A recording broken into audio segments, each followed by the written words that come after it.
Om Swastiastu, saya Majasa Nantawirya, absen 14, kelas 8 bilingual dari kelompok 6 IPS.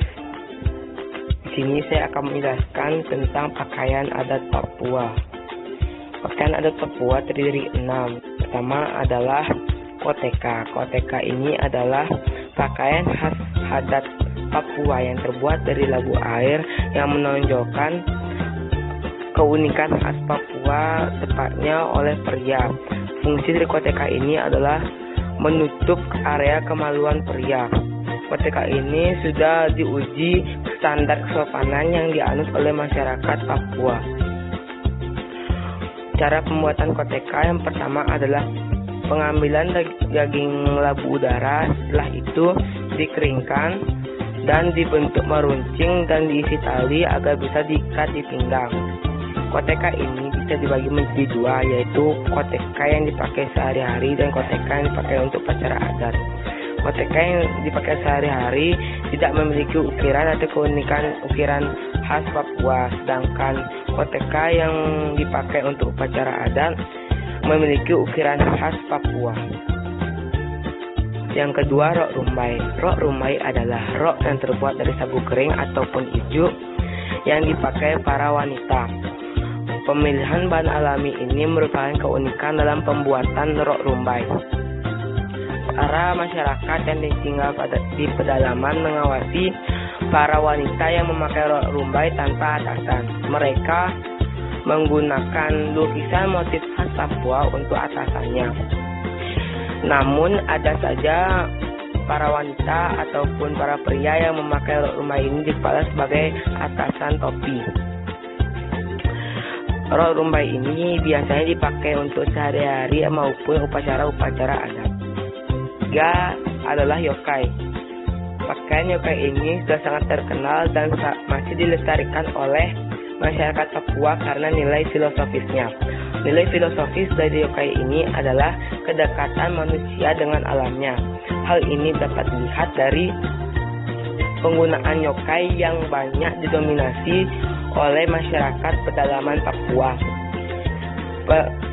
Pakaian yokai ini hanya boleh dipakai oleh perempuan yang sudah menikah. Kesakralan yokai ini membuat yokai tidak bisa diperjualbelikan dengan bebas. Dilihat dari penampilannya, yokai berwarna coklat dan berwarna merah dengan aksen rumbai di atas pakaian dan di bawah pakaian. Yang keempat adalah sali. Sali adalah pakaian adat Papua yang hanya boleh dipakai oleh gadis yang belum menikah atau gadis lajang. Jika gadis tersebut sudah menikah, jadi tidak bisa menggunakan sali lagi. Inilah keunikan lain dari pakaian adat Papua, yaitu membedakan penggunaan setiap pakaiannya. Dari segi bahannya, sali ini terbuat dari kulit pohon alami yang berwarna coklat alami. Dengan itu, sali ini berwarna coklat alami. Yang kelima, ewer. Ewer adalah pakaian adat Papua yang desainnya mirip dengan rok rumbai dan bisa dipakai oleh pria ataupun wanita. Ewer ini bisa dipadukan oleh atasan yang berupa kain. Ewer ini memiliki nilai filosofis, yaitu menyimbolkan masyarakat Papua yang hidup berdampingan dengan alamnya. Selain itu, ewer ini memakai bahan alami, yaitu ewer ataupun jerami kering. Yang terakhir adalah kain rumput. Kain rumput adalah pakaian adat Papua yang terbuat dari daun sagu kering yang diambil pucuknya saat air sedang pasang. Berbeda dari pakaian adat lain yang dipakai oleh masyarakat Papua pedalaman, kain rumput ini dipakai oleh masyarakat Papua yang sudah modern yang tinggalnya di sekitar Sorong, Selatan. Aksesoris lainnya dari pakaian adat Papua yaitu mahkota kasuari, tas noken, kalung gigi anjing, taring babi, dan senjata Papua.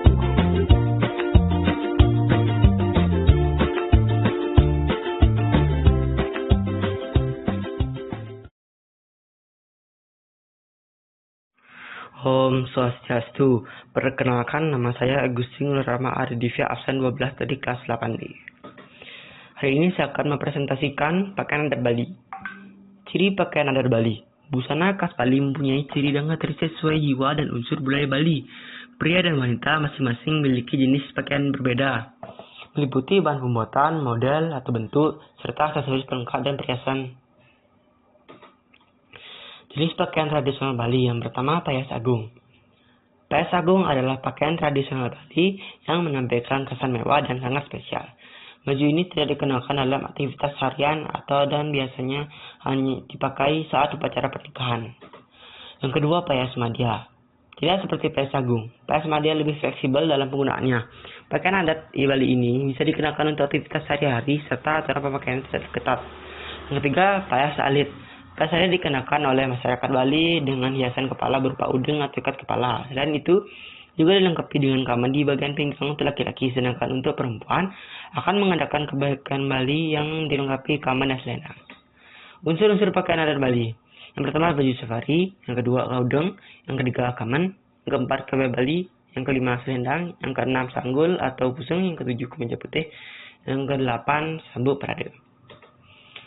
Sekian presentasi dari saya. Apabila ada salah kata atau kesalahan lainnya, saya mohon maaf. Sekian, terima kasih. Om Santi Santi Santi. Mas Syamita, saya akan menjelaskan kebaya. Kebaya adalah pakaian blus tradisional yang dikenakan oleh wanita Indonesia. Kebaya terbuat dari bahan tipis yang dikenakan dengan sarung, batik, atau pakaian rajutan tradisional lainnya seperti songket dengan motif warna-warni. Kebaya Jawa klasik mempunyai blus tipis yang halus dan dikenakan setelah kemban pembungkus tubuh wanita berkain batik. Asal kata kebaya berasal dari bahasa Arab, abaya yang berarti pakaian. Dipercaya bahwa kebaya dulunya berasal dari daerah Tiongkok yang sudah berusia ratusan tahun yang lalu.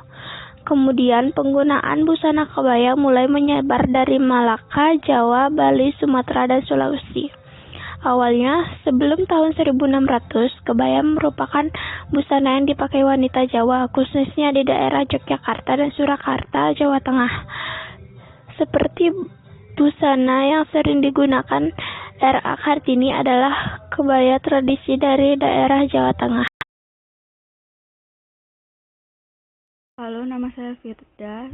Saya akan menjelaskan tentang pakaian adat suku Sasak. Pakaian adat suku Sasak terbagi dalam dua bagian, yakni pakaian adat untuk wanita dan laki-laki. Pakaian adat untuk wanita disebut dengan pakaian lambung dan pakaian adat pria disebut dengan pakaian pegon. Pakaian ini biasanya digunakan pada waktu menyambut kedatangan tamu dan saat tengah melaksanakan upacara adat yang dikenal dengan nama mendakin atau nyongol.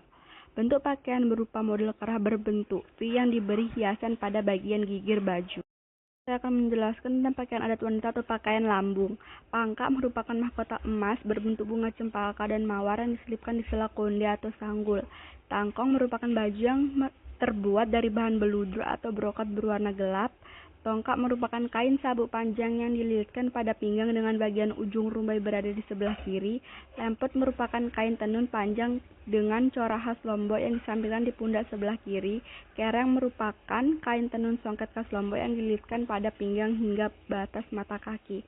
Aksesoris merupakan perlengkapan pendukung atau perlengkap seperti rantai perak, ikat pinggang, giwang, kalung, dan sebagainya.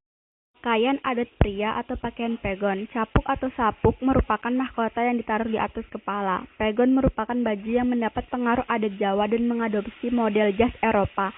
Layang atau dodot merupakan kain songket yang berfungsi untuk menyelipkan keris. Kain ini digunakan dengan cara melilitkannya di sekeliling pinggang sehingga terlihat seperti ikat pinggang.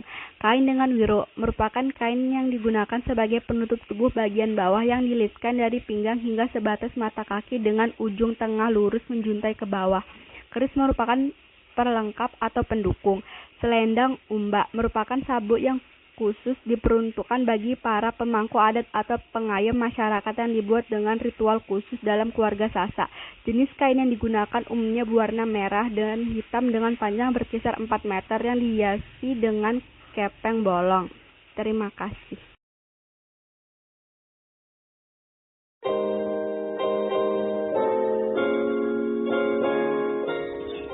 Tuaine merupakan baju adat dari suku Mandar yang sering dikenakan ketika pernikahan atau saat menari padiktum. Busana padiktum yang dipakai menari umumnya terdiri dari 18 potong, sedangkan jika menggunakan baju adat untuk acara pernikahan maka perlu mengenakan 24 potong. Pakaian adat dari suku Mandar terbagi menjadi dua macam, yaitu diperuntukkan bagi pria dan wanita. Nama pakaian adat Sulawesi Barat khususnya dari suku Mandar untuk wanita disebut dengan Patutut Tuaine. Pakaian ini mempunyai kegunaan untuk dipakai saat acara pernikahan serta untuk penampilan dari Patutut dikarenakan fungsinya yang berbeda. Maka terdapat pula perbedaan dari Patutut Tuaine untuk pernikahan dan menari. Mengenai komponennya, Patutut Tuaine terdiri dari beberapa komponen, yaitu atasan berupa rang boko, sarung khas Mandar bernama lipak sakbe untuk bawahan, dan dilengkapi dengan sarung lainnya yaitu lipak abdi di rater duardong. Jika pakaian adat Patutut Tuaine punya banyak jenis aksesoris, maka pakaian adat suku Mandar pria lebih sederhana. Komponen dari pakaian adat pria ini meliputi jas tutup hitam dan kain sutra sebagai atasan dan celana panjang hitam dilengkapi sarung tenun yang dililitkan di bagian pinggang sebagai bawahan. Pemakaian sarung tenun untuk ikat pinggang tersebut punya nilai filosofi kalau pria suku Mandar harus punya sifat gesit dan tangkas dalam bekerja. Pada bagian kepala, para pria menggunakan penutup kepala yang disebut dengan songkok roboni. Pada bagian saku diberikan aksesoris liontin untuk memberikan kesan yang berkelas, dan untuk alas kaki yang menggunakan pantofel maupun sandal dari kulit.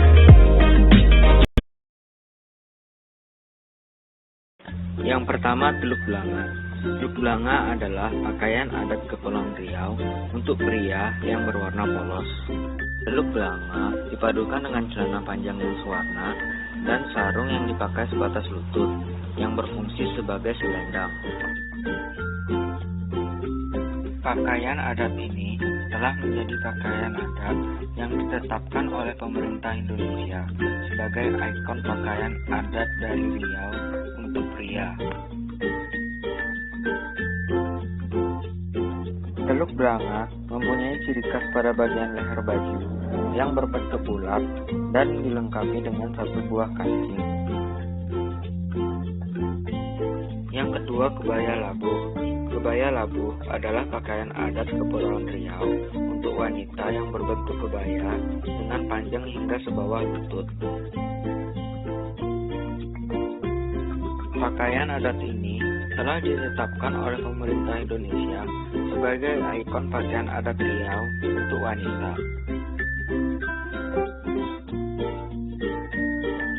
Dari segi bahan, baju kebaya labuh dibuat dari sutra sehingga terkesan mahal.